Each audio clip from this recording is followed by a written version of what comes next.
देखिए आजकल तो हर एक के हाथ में मोबाइल फोन रहता है, जी। दुनिया के किसी भी कोने का टाइम कोई कभी भी देख सकता है। लेकिन सूर्य तो चाहे जब नहीं जब निकलेगा ना। आप उसमें ये भी बताइए। पता होता है कि इस समय सूर्य निकला है, इसमें वहां चंद्रमा चमक रहा है, सब कुछ तो सामने है। इसमें फर्क है। रात को 12 बजे कोई दिनचर्या चालू करता है क्या? आप बता दो अपने में से रात को 12 बजे दिन, अभी हम में इनमें से से ज्यादातर लोग 12 बजे ही शुरू करते नहीं, हैं वो दिन। मजबूरी है। मैं इसमें भी मना नहीं कर रहा हूँ, मैं इनको ना भी नहीं कर रहा हूँ, लेकिन मैं अपनी बात तो रख दूंगा ना। मेरे जैसे और भी बहुत सारे लोग हैं जो इस बात को मानते हैं कि सूर्योदय के समय का जो दिन बदलने का अपना पद्धति है, आज नहीं तो कल मनाएंगे आनंद, उसमें क्या दिक्कत है? हमारे यहाँ तो सर्वे भवन्तु सुखिनः, सब सुखी रहो, कोई दिक्कत नहीं। लेकिन ये बात सही है कि वो दृष्टि भी देना पड़ेगी जिसके आधार पर भारतीय मान बिंदुओं की पुनर्स्थापना होना चाहिए। देखिए हमेशा महाकाल की बात करते हैं, शक्ति की बात करते हैं, भगवान की बात करते हैं, लेकिन अब लोगों ने देखा उसी महाकाल के परिसर में तूफान आया, भगवान की मूर्तियां धाराशायी हो गई। बाबा महाकाल के महालोक के समय में प्रारंभ में मूर्तियों को जो बनाया गया था वो हमारी एक तरह से गैर पत्थर की मूर्तियां थी, तो चूंकि समय की कमी के कारण से उसको एक जैसे प्लास्टिक टाइप की मूर्ति बनाई गई थी। लेकिन वो चूंकि एक हमारा मॉडल बनाना था कि भगवान शिव का परिवार बताना है, बाबा महाकाल के साथ उनके भगवान गणेश की विभिन्न लीलाएं, उनकी बात आना चाहिए, माता पार्वती की आना चाहिए, कार्तिकेय की आना चाहिए। भगवान शिव के 2 विवाह हुए हैं, एक पहला विवाह माता सती से, दूसरा पार्वती से, तो वो सारा भगवान शिव का परिवार दिखाने के सारे प्रतिमा बना करके वो महाकाल के महालोक का लोकार्पण कराया। लेकिन ये बात भी सही है कि वो प्रतिमाएं हमारे यहाँ जब भी मंदिरों में बनती है वो ठोस पत्थर की या हमारी धातुओं की बनती है। उस दरमियान ऐसा आंधी तूफान आया कि जिसमें हम जैसे कभी कभी भारी भूकंप आता है तो खुले में कुछ भी हो सकता है, लेकिन हम गर्व है कि हमने सारी प्रतिमा बदल करके ठोस पत्थर की बनाने का प्रयास करें। कभी ये झंझट ही खत्म हो जाएगी, लेकिन ये चीज़ें कर। आप मध्य प्रदेश के बारे में बहुत सारी बातें कहते हैं और उनकी बहुत चर्चा होती है। अब मैं आपको रिसेंट एग्जांपल बताता हूँ।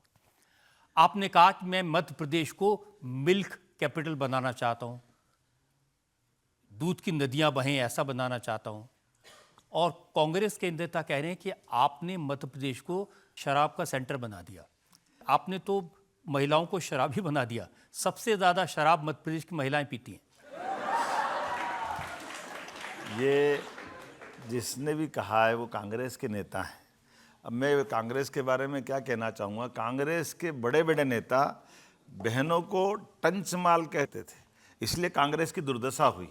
आंकड़े बता रहा है कि माता बहनें कोई शराब नहीं पीती है, ये तो उनकी रात को नहीं उतरी थी इसलिए वो बोल गए, उनको और कुछ बने था। ये उनका सोशल मीडिया पर पोस्ट है जिसने उन्होंने लिखा कि नशे का नया सेंटर मध्य प्रदेश, भोपाल में जब्त की गई 1814 करोड़ की एमडी ड्रग्स, जगदीशपुर में नशे की फैक्ट्री 92 करोड़ की ड्रग्स पर जब्त, और भोपाल में राजधानी एक्सप्रेस से पकड़ा गया 24 करोड़ का विदेशी गांजा। तो ये मेरे से ज़्यादा तो आप ही बता रहे हो कि हमने कार्रवाई की तभी तो पकड़ में आया, हमने जाने थोड़ी दिया। हमारे द्वारा एक्शन के आधार पर पुलिस ने तत्परता के साथ देश का मध्य प्रदेश, उत्तर दक्षिण पूरब पश्चिम, कहीं से भी कोई ऐसा अवैध पदार्थ जाएगा हमारी पुलिस पकड़ती है दक्षता के साथ। हमें इस बात का गर्व है, और इसीलिए पहले कांग्रेस के समय नहीं पकड़ती थी क्योंकि वो उनके क्या मालूम कैसे तरीके थे, लेकिन हमारे यहाँ तो न केवल पकड़ते हैं बल्कि पकड़े गए अपराधियों के खिलाफ कठोर से कठोर कार्रवाई करते हैं। आपके चैनल ने कई बार दिखाया कि हमने बड़ी बड़ी हवेलियां ध्वस्त कर दी, तो उसका कारण ही है अवैध काम करने वाला कितना बड़े से बड़ा भी हो, हमारी सरकार उसको छोड़ने वाली नहीं, ये पक्की बात है, इसको हमको मालूम है। लेकिन क्या इस बात में सच्चाई है कि मध्य प्रदेश में शराब पीने वालों की संख्या बढ़ी है, शराब की तादाद बढ़ी है? देखिए समाचार पत्रों में आंकड़ा आ गया कि भारत में एकमात्र राज्य है जहां 19 नगरों में शराबबंदी करके हमने हमारी प्रतिबद्धता बताई है कि हाँ, हम शराबबंदी या शराब के सेवन को कम से कम करना चाहते हैं अपने राज्य के अंदर, इसको बढ़ावा नहीं देने वाले। मुझे इस बात का गर्व है। विरोधी दल के नेताओं की एक शिकायत ये भी है कि आपने अपने बेटे की शादी चुपचाप कर दी, कंजूसी से बिना खर्च किए, पार्टी भी नहीं दी उन्हें। हम जितने बड़े पद पे पहुंच जाएं, हमको हमारे एक एक कार्यक्रम से, एक एक काम से समाज में संदेश देने की आवश्यकता है। बड़ा आदमी ज़्यादा दिखावा करता है, बड़ी शादी करता है, तो गरीब आदमी को मजबूरी में करना पड़ेगी, वो कर्जे में डूब जाएगा, वो परेशान हो जाएगा।